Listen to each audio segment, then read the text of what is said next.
પ્રિય ભક્તો, આજે હું તમને જે રહસ્ય વિશે જણાવવા જઈ રહ્યો છું તે તમારા આખા ઘરનું ભાગ્ય બદલી શકે છે। શું તમને ક્યારેક એવું લાગે છે કે તમે જે વસ્તુને હાથ લગાવો છો તે માટી બની જાય છે? મહેનત તો તમે ખૂબ જ કરો છો, પણ ફળ તમને રતીભર પણ મળતું નથી। જો તમારી પણ આ જ કહાની છે અને તમે તમારી કિસ્મતને કોસી કોસીને થાકી ગયા હો તો રોકાઈ જાઓ। બસ 2 મિનિટ માટે તમારી બધી ચિંતાઓ ભૂલી જાઓ, કારણ કે આજે જે તારીખ હું તમને જણાવવા જઈ રહ્યો છું તે માત્ર તારીખ નથી, પણ તમારી ઊંઘેલી કિસ્મતની ચાવી છે। 29 જાન્યુઆરી 2026। જી હા, આ એ દિવસ છે જ્યારે બ્રહ્માજીએ પોતે નસીબ લખવાની કલમને ફરીથી શાહીમાં ડૂબાડી હતી। આ એ દિવસ છે જ્યારે જો તમે ચૂપચાપ કોઈને જણાવ્યા વગર ગૌ માતાને એક ખાસ વસ્તુ ખવડાવી દીધી તો માની લો કે આગામી 24 કલાકમાં તમે એવો ચમત્કાર જોશો જેની કલ્પના તમે સપનામાં પણ નહીં કરી હોય। મિત્રો, આજે આપણે એ દિવ્ય અને ચમત્કારી દિવસ વિશે વાત કરવા જઈ રહ્યા છીએ જેની રાહ માત્ર મનુષ્યો જ નહીં પણ દેવતાઓ પણ જોતા હોય છે। 29 જાન્યુઆરી 2026। મિત્રો, આ તારીખ તમારા મન મસ્તિષ્કમાં બેસાડી લો, કારણ કે આ દિવસ તમારા જીવનમાં એ ફેરફાર લાવી શકે છે જેના સપના તમે છેલ્લા કેટલાય વર્ષોથી જોઈ રહ્યા છો। આજે આપણે વાત કરીશું જયા એકાદશીની, એક એવી એકાદશી જે માત્ર પાપોનો નાશ નથી કરતી, પણ જો આ દિવસે ગૌ માતાને એટલે કે આપણી વહાલી ગાયને એક વિશેષ વસ્તુ ખવડાવવામાં આવે તો મનુષ્યની કિસ્મત પલટાતા વાર નથી લાગતી। મિત્રો, શાસ્ત્રોમાં કહેવાયું છે કે જયા એકાદશીના દિવસે કરવામાં આવેલો નાનો ઉપાય પણ સીધો ભગવાન વિષ્ણુના ચરણો સુધી પહોંચે છે। પણ સમસ્યા એ છે કે આપણામાંથી મોટા ભાગના લોકો સાચી વિધિ અને સાચો સમય નથી જાણતા। લોકો વિડીયો અડધો પડધો જુએ છે, વચ્ચેથી છોડીને ચાલ્યા જાય છે અને પછી કહે છે કે અમને ફળ ન મળ્યું। તેથી મારી તમને હાથ જોડીને વિનંતી છે કે આજે આ વિડીયો પૂરો જોજો। એક શબ્દમાં એક રહસ્ય છુપાયેલું છે। જો તમે 1 સેકન્ડ પણ સ્કીપ કરી તો બની શકે કે તમે એ મુખ્ય વાત ચૂકી જાઓ જે તમારી પરેશાનીઓનો ઉકેલ બની શકતી હતી। તો ચાલો મોડું કર્યા વગર શરૂ કરીએ અને જાણીએ કે આખરે 29 જાન્યુઆરીએ એવું શું તમારે કરવાનું છે કે તમારું ભાગ્ય ચમકી જાય। સૌપ્રથમ એ સમજી લો કે 29 જાન્યુઆરી 2026ના રોજ આવતી આ જયા એકાદશી આટલી ખાસ કેમ છે? મિત્રો, હિન્દુ ધર્મમાં વર્ષમાં 24 એકાદશીઓ હોય છે, પરંતુ મહા મહિનાના શુક્લ પક્ષની જયા એકાદશીનું મહત્વ સૌથી અલગ છે। તેને જયા એટલા માટે કહેવામાં આવે છે કારણ કે તે જીવને દરેક કામમાં વિજય અપાવે છે। ભલે તે કોર્ટ કેસ હોય, દેવાની સમસ્યા હોય, નોકરીની પરેશાની હોય કે પછી ઘરમાં ક્લેશ હોય, આ એકાદશીનું વ્રત અને આ દિવસે કરવામાં આવેલી ગૌમાતાની સેવા તમને દરેક ક્ષેત્રમાં જીત અપાવે છે। પણ શું તમે જાણો છો કે આ એકાદશીની શરૂઆત કેવી રીતે થઈ? તેની પાછળ એક ખૂબ જ આશ્ચર્યજનક અને રસપ્રદ કથા છે જે તમારે સાંભળવી જ જોઈએ, જેથી તમે સમજી શકો કે આ દિવસનો પ્રભાવ કેટલો ઊંડો છે। પ્રાચીન કાળની વાત છે। સ્વર્ગલોકમાં દેવરાજ ઇન્દ્રનો દરબાર ભરાયો હતો। ત્યાં ચારે બાજુ ખુશીઓ હતી। ગંધર્વો ગીતો ગાઈ રહ્યા હતા અને અપ્સરાઓ નૃત્ય કરી રહી હતી। તે દરબારમાં માલ્યવાન નામનો એક ખૂબ જ સુંદર ગંધર્વ હતો અને પુષ્પવતી નામની એક અત્યંત રૂપવતી અપ્સરા હતી। બંને પોતાની કળામાં નિપુણ હતા, પણ કહેવાય છે ને કે પ્રેમ અને મોહ કોઈને પણ પોતાના કર્તવ્યથી ભટકાવી શકે છે। એવું જ કંઈક ત્યાં થયું। જ્યારે માલ્યવાન અને પુષ્પવતી એકબીજાની સામે આવ્યા ત્યારે એકબીજાના પ્રેમમાં એટલા ખોવાઈ ગયા કે તેમને એ પણ ભાન ન રહ્યું કે તેઓ દેવરાજ ઇન્દ્રની સામે છે। તેમનો સૂર અને તાલ બગડી ગયો। તેમના નૃત્યમાં ભૂલો થવા લાગી। તેઓ મર્યાદા ભૂલી ગયા। આ જોઈને દેવરાજ ઇન્દ્રને ખૂબ ક્રોધ આવ્યો। તેમને લાગ્યું કે આ મારું અપમાન છે। તેમણે તે જ સમયે બંનેને શ્રાપ આપી દીધો। ઇન્દ્રએ કહ્યું કે તમે બંનેએ સ્વર્ગની મર્યાદા ભંગ કરી છે, તેથી હું તમને શ્રાપ આપું છું કે તમે અત્યારે જ સ્વર્ગમાંથી નીચે પડી જશો અને પૃથ્વી પર જઈને પિશાચ યોનિમાં નિવાસ કરશો। મિત્રો, પિશાચ યોનિ ખૂબ જ કષ્ટદાયક હોય છે, જેમાં ખાવા પીવાનું પણ નથી મળતું, બસ ભટકવું પડે છે। શ્રાપ મળતા જ બંને ત્યાંથી નીચે પડ્યા અને હિમાલય પર જઈને પડ્યા। ત્યાં ઠંડી એટલી બધી હતી કે હાડકાં ધ્રુજી જાય। તે બંને પિશાચ બની ચૂક્યા હતા। તેમનું રૂપ બદલાઈ ગયું હતું। તેઓ ભૂખ અને તરસથી તડપી રહ્યા હતા, પણ તેમને કંઈ મળી રહ્યું નહોતું। એ દિવસ મહા મહિનાના શુક્લ પક્ષની એકાદશીનો દિવસ હતો। સંયોગ જુઓ કે તે દિવસે તે બંનેએ સવારથી કંઈ ખાધું નહોતું અને પાણી પણ પીધું નહોતું, કારણ કે ત્યાં કંઈ હતું જ નહીં. ઠંડીને કારણે તેઓ આખી રાત જાગતા રહ્યા, ભગવાનને યાદ કરતા રહ્યા અને પોતાના કૃત્ય પર પસ્તાવો કરતા રહ્યા. તેમણે જાણતા અજાણતા જ જયા એકાદશીનું વ્રત કરી લીધું હતું અને આખી રાત જાગરણ પણ કરી લીધું હતું. સવાર થતાં જ ચમત્કાર થયો. ભગવાન વિષ્ણુ તેમના પસ્તાવા અને અજાણતા કરેલા વ્રતથી પ્રસન્ન થઈ ગયા. તેમણે પોતાની શક્તિથી બંનેને પાછું તેમનું સુંદર રૂપ આપી દીધું અને તેમને પિશાચ યોનિમાંથી મુક્તિ મળી ગઈ. જ્યારે તેઓ પાછા સ્વર્ગમાં પહોંચ્યા ત્યારે દેવરાજ ઇન્દ્ર પણ હેરાન રહી ગયા. તેમણે પૂછ્યું કે આ કેવી રીતે શક્ય બન્યું? ત્યારે માલ્યવાને જણાવ્યું કે આ બધું જ જયા એકાદશીના વ્રતનો પ્રભાવ છે. મિત્રો, જ્યારે વિચાર્યા વગર કે તૈયારી વગર કરેલા વ્રતથી પિશાચ યોની છૂટી શકે છે, તો જરા વિચારો, જો તમે પૂરી વિધિ અને શ્રદ્ધા સાથે 29 જાન્યુઆરી 2026ના રોજ આ વ્રત રાખશો અને ગૌમાતાની સેવા કરશો, તો તમારા જીવનના દુઃખો કેમ દૂર નહીં થાય? આ કથા આપણને જણાવે છે કે આ દિવસની ઉર્જા કેટલી સકારાત્મક હોય છે. હવે વાત કરીએ સૌથી મહત્વપૂર્ણ વિષય પર, ગૌમાતા. ગાય આપણા સનાતન ધર્મમાં માત્ર એક પશુ નથી, તે સાક્ષાત દેવતાઓનું મંદિર છે. કહેવાય છે કે ગાયના શરીરમાં 33 કોટી દેવી દેવતાઓ નિવાસ કરે છે. ગાયની પૂંછડીમાં હનુમાનજી, ખરીઓમાં નાગ દેવતા, ગોબરમાં લક્ષ્મીજી અને મૂત્રમાં ગંગાજીનો વાસ માનવામાં આવે છે. જયા એકાદશીના દિવસે જો તમે ગૌમાતાને તે એક વસ્તુ ખવડાવી દો છો, જે હું હવે તમને જણાવવા જઈ રહ્યો છું, તો સમજો કે તમે 33 કોટી દેવતાઓને ભોગ લગાવી દીધો. તમારી કિસ્મતને સોનું બનતા કોઈ રોકી નહીં શકે. તો મિત્રો, 29 જાન્યુઆરીની સવારે તમારે શું કરવાનું છે? ધ્યાનથી સાંભળો. આ દિવસે સવારે વહેલા ઉઠો. બ્રહ્મ મુહૂર્તમાં ઉઠવું સૌથી સારું છે. જો ગંગાજળ હોય તો નહાવાના પાણીમાં થોડું ગંગાજળ ભેળવી લો. આનાથી તમારું શરીર અને આત્મા બંને શુદ્ધ થઈ જશે. સ્નાન કરવાની સાથે સાફ કપડાં પહેરો. બને તો પીળા રંગના વસ્ત્રો પહેરો, કારણ કે ભગવાન વિષ્ણુને પીળો રંગ ખૂબ પ્રિય છે.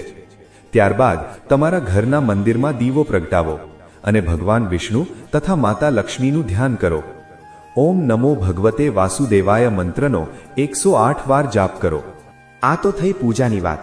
હવે આવીએ એ મુખ્ય ઉપાય પર જે તમારે ગૌમાતા સાથે કરવાનો છે. મિત્રો, મહા મહિનો ઠંડીનો મહિનો હોય છે. આ ઋતુમાં શરીરને ગરમી આપે તેવી વસ્તુઓ ખવાય છે.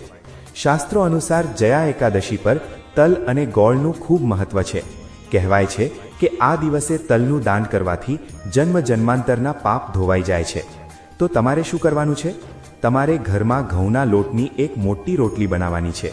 ધ્યાન રાખો કે આ રોટલી તાજી હોવી જોઈએ, વાસી નહીં. જ્યારે તમે રોટલી બનાવી લો ત્યારે તેના પર થોડું શુદ્ધ દેશી ઘી લગાવો. દેશી ઘી ન હોય તો તમે થોડું દૂધ પણ લગાવી શકો છો, પણ ઘી સર્વોત્તમ છે. હવે આ રોટલીની ઉપર તમારે રાખવાનો છે થોડો ગોળ અને થોડા કાળા તલ. જી હા, કાળા તલ અને ગોળ. અહીં એક વાતનું વિશેષ ધ્યાન રાખજો. જ્યારે તમે ગોળ અને તલ રોટલી પર રાખો ત્યારે તમારા મનમાં તમારી એ ઈચ્છા યાદ કરો જે વર્ષોથી પૂરી નથી થઈ રહી. ભલે તે ધનની કમી હોય, નોકરી ન મળતી હોય કે ઘરમાં બીમારી હોય. મનોમન પ્રાર્થના કરો કે હે ગૌ માતા, હે વિશ્વની માતા, હું આ ભોગ તમને અર્પણ કરી રહ્યો છું, મારી પરેશાનીઓ દૂર કરો. ત્યારબાદ આ રોટલી લઈ જઈને કોઈ પણ ગાયને ખવડાવી દો. જો તમને કોઈ એવી ગાય મળે જે સફેદ રંગની હોય અથવા દેશી ગાય હોય તો સોનામાં સુગંધ ભળશે. પણ જો સફેદ ગાય ન મળે તો તમે કોઈ પણ ગાયને આ રોટલી ખવડાવી શકો છો. રોટલી ખવડાવતી વખતે ધ્યાન રાખજો કે ગાયને ડરાવશો નહીં. ખૂબ જ પ્રેમથી તેની પાસે જજો. જ્યારે ગાય એ રોટલી ખાવા લાગે ત્યારે તેની પીઠ પર હાથ ફેરવો. કહેવાય છે કે ગાયની પીઠ પર જે ખૂંદ હોય છે ત્યાં સૂર્યકેતુ નાડી હોય છે. જ્યારે આપણે ત્યાં હાથ ફેરવીએ છીએ ત્યારે આપણી હથેળીની રેખાઓમાં રહેલું દુર્ભાગ્ય દૂર થાય છે. ગાયની આંખોમાં જુઓ અને મનોમન માફી માંગો જો તમારાથી કોઈ ભૂલ થઈ હોય. આ નાનો દેખાતો ઉપાય એટલો શક્તિશાળી છે કે તેની અસર તમને 24 કલાકની અંદર દેખાવાની શરૂ થઈ શકે છે. પણ મિત્રો, માત્ર આ એક જ વસ્તુ નથી. એક બીજી ગુપ્ત વસ્તુ છે જે જો તમારી શક્તિ હોય તો તમારે ચોક્કસ કરવી જોઈએ. જયા એકાદશીના દિવસે લીલો ઘાસચારો એટલે કે લીલું ઘાસ ખવડાવવું પણ ખૂબ શુભ માનવામાં આવે છે. જો તમે રોટલી અને ગોળની સાથે થોડો લીલો ઘાસચારો પણ ગાયને ખવડાવી દો તો બુધ ગ્રહ મજબૂત થાય છે. બુધ ગ્રહ આપણી બુદ્ધિ અને વ્યાપારનો કારક છે. જેમનો વ્યાપાર ઠપ થઈ ગયો છે, દુકાન નથી ચાલતી, તેમણે તો કોઈ પણ સંજોગોમાં જયા એકાદશીના દિવસે ગૌ માતાને લીલો ઘાસચારો ખવડાવવો જ જોઈએ. તમે જોશો કે કેવી રીતે રોકાયેલા પૈસા પાછા આવવા લાગશે. હવે કેટલાક લોકો કહેશે કે અમે શહેરમાં રહીએ છીએ, ફ્લેટમાં રહીએ છીએ, ત્યાં ગાય ક્યાં મળશે? મિત્રો, જો તમારી આસપાસ ગૌશાળા હોય તો ત્યાં જઈ શકો છો. જો તે પણ શક્ય ન હોય તો તમે કોઈ ગૌશાળામાં ઓનલાઈન દાન પણ કરી શકો છો, એવા સંકલ્પ સાથે કે તે પૈસાથી ગાયને ઘાસ અને ગોળ ખવડાવવામાં આવે. ભાવના સાચી હોવી જોઈએ. ભગવાન રસ્તો બતાવી જ દે છે, પણ કોશિશ એ જ કરજો કે પોતાના હાથે ખવડાવો, કારણ કે સ્પર્શનું પોતાનું એક અલગ જ વિજ્ઞાન છે. આ દિવસે કેટલીક વાતોનું ધ્યાન રાખવું ખૂબ જરૂરી છે, નહીં તો બધી કરેલી મહેનત બેકાર જઈ શકે છે. 29 જાન્યુઆરીના દિવસે ઘરમાં ચોખા બિલકુલ ન બનાવો અને ખાશો પણ નહીં. એકાદશીના દિવસે ચોખા ખાવા એ માંસ ખાવા બરાબર માનવામાં આવે છે. આ દિવસે કોઈની નિંદા કે બુરાઈ ન કરો, ગુસ્સો ન કરો. તમારા વડીલોનું અપમાન ન કરો. જો તમે વ્રત રાખી શકો તો ખૂબ સારી વાત છે. જો ન રાખી શકો તો ઓછામાં ઓછું સાત્વિક ભોજન કરો. લસણ ડુંગળીનો પ્રયોગ ભૂલથી પણ ન કરશો. મિત્રો, ઘણીવાર આપણે વિચારીએ છીએ કે બસ એક રોટલી ખવડાવવાથી શું થશે? અમે તો આટલી મહેનત કરીએ છીએ છતાં સફળ નથી થતા. આ જ આપણી સૌથી મોટી ભૂલ છે. આપણે મહેનત તો કરીએ છીએ, પણ આપણા કર્મોનો બોજ અને આપણા ગ્રહ નક્ષત્રો આપણો સાથ નથી આપતા. આ ઉપાયો તે જ અડચણોને દૂર કરવા માટે હોય છે. જ્યારે તમે ગૌમાતાને ખવડાવો છો ત્યારે તમે સીધી પ્રકૃતિની સેવા કરી રહ્યા છો, અને પ્રકૃતિનો નિયમ છે કે તે આપણને અનેક ગણું કરીને પાછું આપે છે. જ્યારે તમે એક અબોલ પ્રાણીની ભૂખ મટાડો છો ત્યારે ઈશ્વર તમારા ભંડાર ભરી દે છે. એક બીજી વાત જે અવારનવાર લોકો ભૂલ કરે છે, તેઓ ગાયને વધેલી, એઠી અથવા બગડેલી રોટલી ખવડાવી દે છે. આવું પાપ ભૂલથી પણ ન કરતા મિત્રો. જયા એકાદશીનો દિવસ પવિત્ર દિવસ છે. આ દિવસે માત્ર તાજી અને સાફ સુથરી વસ્તુ જ ખવડાવવી જોઈએ. જો તમે બગડેલું ખાવાનું ખવડાવશો તો પુણ્યની જગ્યાએ પાપના ભાગીદાર બનશો. એટલા માટે મેં કહ્યું હતું કે વિડીયો ધ્યાનથી સાંભળવો ખૂબ જરૂરી છે. નાની નાની ભૂલો જ આપણા મોટા કામ બગાડી નાખે છે. જયા એકાદશીના દિવસે એક વિશેષ મંત્રનો જાપ પણ તમે ચાલતા ફરતા કરી શકો છો. તે મંત્ર છે ઓમ ગોવિંદાય નમઃ. આ મંત્રમાં અદ્ભુત શક્તિ છે. જ્યારે તમે ગાયને રોટલી ખવડાવી રહ્યા હો ત્યારે પણ આ મંત્રનું મનોમન ઉચ્ચારણ કરતા રહો. તેનાથી તે ભોજનની ઉર્જા વધુ વધી જશે. જયા એકાદશીના દિવસે સાંજના સમયે તુલસી માતાની સામે ઘીનો દીવો જરૂર પ્રગટાવો. તુલસી ભગવાન વિષ્ણુને અતિ પ્રિય છે. તુલસી વગર ભગવાન ભોગ પણ સ્વીકારતા નથી. દીવો પ્રગટાવતી વખતે તમારી મનોકામના બોલો અને પરિક્રમા કરો. આ બધા નાના નાના પગલાં મળીને તમારા જીવન પર એક મોટો પ્રભાવ પાડે છે. ચાલો હવે વાત કરીએ કે આ દિવસનો અલગ અલગ રાશિના લોકો પર શું પ્રભાવ પડશે અને તેમણે ખાસ શું ધ્યાન રાખવું જોઈએ. મેષ, ગોળનું દાન જરૂર કરો. વૃષભ, સફેદ ગાયની સેવા કરો તો શુભ થશે. મિથુન, લીલો ઘાસચારો જરૂર ખવડાવો. કર્ક, ગાયને પાણી પીવડાવવાનું ભૂલશો નહીં. સિંહ, ઘઉંની રોટલી પર થોડું મધ લગાવીને ખવડાવી શકો છો. કન્યા, લીલા ઘાસનું દાન કરવું જોઈએ. તુલા, ગાયની પૂજા કરીને તેમને ફૂલ અર્પણ કરો તો સારું રહેશે. વૃશ્ચિક, ગોળ અને ચણા ખવડાવી શકો છો. ધનુ, ચણાની દાળ પલાળીને ખવડાવો. મકર અને કુંભ, જેમનો સ્વામી શનિ છે, તેમણે કાળા તલ અને થોડું સરસવનું તેલ રોટલી પર લગાવીને ખવડાવવું જોઈએ. આનાથી શનિ દોષ શાંત થાય છે. મીન, હળદરનો તિલક લગાવીને ગાયને રોટલી ખવડાવો. મિત્રો, 2026નું વર્ષ હજુ શરૂ જ થયું છે. જો તમે શરૂઆતમાં જ આ મહા ઉપાય કરી લેશો તો આખું વર્ષ તમારા માટે ખુશીઓથી ભરેલું રહેશે. જયા એકાદશી માત્ર એક વ્રત નથી, તે એક તક છે પોતાની કિસ્મત જાતે લખવાની. ભગવાને આપણને હાથ આપ્યા છે કર્મ કરવા માટે અને બુદ્ધિ આપી છે સાચા ખોટાનો નિર્ણય કરવા માટે. આજે તમે આ વિડીયો જોયો, આ પણ ઈશ્વરનો જ સંકેત છે કે તેઓ ઈચ્છે છે કે તમારા દુઃખ દૂર થાય. નહીં તો દુનિયામાં હજારો લોકો છે, બધાએ આ વિડીયો નથી જોયો. તમે જોયો એનો અર્થ છે કે તમારો સમય બદલાવાનો છે. બસ જરૂર છે થોડા વિશ્વાસ અને સાચા કર્મની. યાદ રાખજો, 29 જાન્યુઆરીએ ગુરુવાર પણ હોઈ શકે છે અથવા આસપાસનો દિવસ હોય, પણ એકાદશી તિથિ સૌથી મહત્વપૂર્ણ છે. અને હા, આ વિડીયોને તમારા સુધી સીમિત ન રાખતા તેને તમારા મિત્રો, સંબંધીઓ અને પરિવારના લોકો સાથે શેર જરૂર કરજો. શું ખબર, તમારા એક શેરથી કોઈ બીજાની જિંદગી બદલાઈ જાય. અને શાસ્ત્રોમાં લખ્યું છે કે ધર્મનો પ્રચાર કરવો એ પણ ધર્મ કરવા બરાબર જ હોય છે. જ્યારે તમે કોઈને સાચો રસ્તો બતાવો છો ત્યારે તેનું અડધું પુણ્ય તમને પણ મળે છે.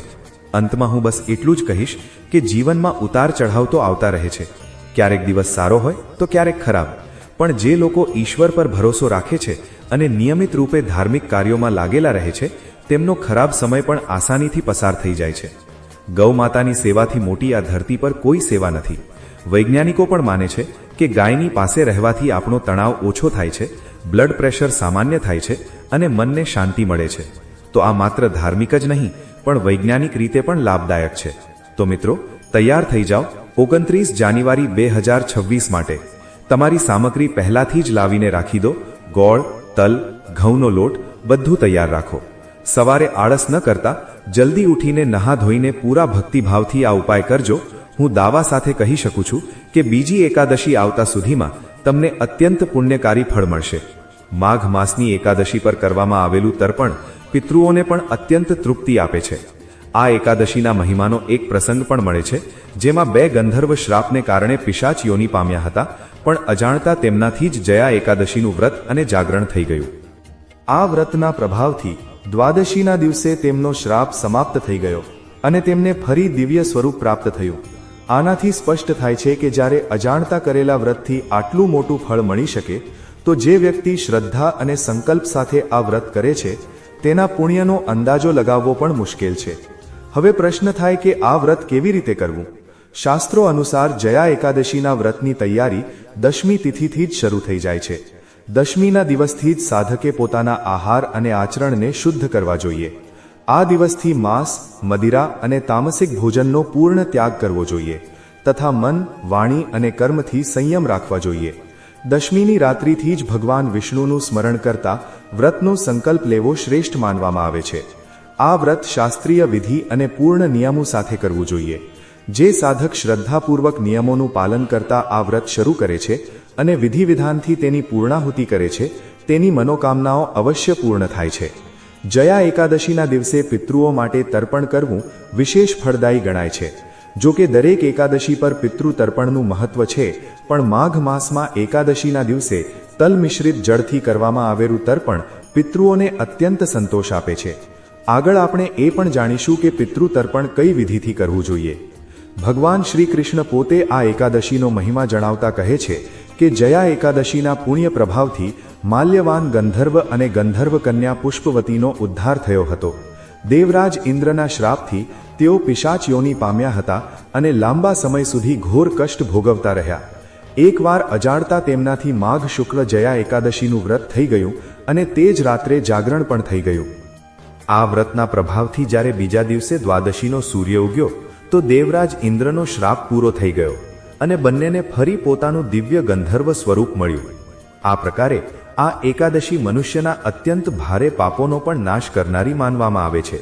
જ્યારે અજાણતા કરેલા વ્રતથી આટલું મહાન ફળ મળી શકે તો જે વ્યક્તિ સંકલ્પ લઈને શ્રદ્ધાથી પૂજન કરે છે તેના પુણ્યનું વર્ણન કરવું કોઈના માટે પણ શક્ય નથી. આ વ્રત શાસ્ત્રીય વિધિ અનુસાર કરવું શ્રેષ્ઠ છે.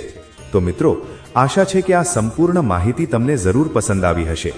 આજની વિડીયોને લાઇક કરી તમારા મિત્રો, પરિવાર, સગા સંબંધી સાથે શેર જરૂર કરો અને કોમેન્ટ બોક્સમાં સાચી શ્રદ્ધાથી જય ગૌ માતા અવશ્ય લખી દેજો. વિડીયો અંત સુધી જોવા માટે તમારો ખૂબ ખૂબ આભાર.